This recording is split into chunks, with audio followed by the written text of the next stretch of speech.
షాహిద్ దివాస్ లేదా బలిదాన దినోత్సవం జనవరి 30వ తేదీన జరుపుకుంటూ ఉంటాం.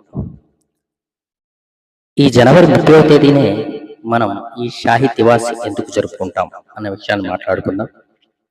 ఇప్పుడు కొంచెం హిస్టారిక్గా 1948 జనవరి 30లో ఏం జరిగిందో మాట్లాడదాం. 1948 జనవరి 30 టైం 5:15 సాయంత్రం. ప్రాంతం బిర్లా భవన్. నాథురామ్ గాడ్సే తన రివాల్వర్తో మహాత్మా గాంధీ గారిపై 3 సార్లు కాల్పులు జరిపారు. ఈ కాల్పుల్లో మహాత్మా గాంధీ గారు నేలగొరుగుతూ హే రామ్ అంటూ తన ప్రాణాలను విడిచిపెట్టారు. దీంతో మన భారత ప్రభుత్వం ప్రతి సంవత్సరం జనవరి 30వ తేదీన ఈ షాహిద్ దివాస్ లేదా బలిదాన దినోత్సవాన్ని జరుపుకోవాలని నిర్ణయించింది.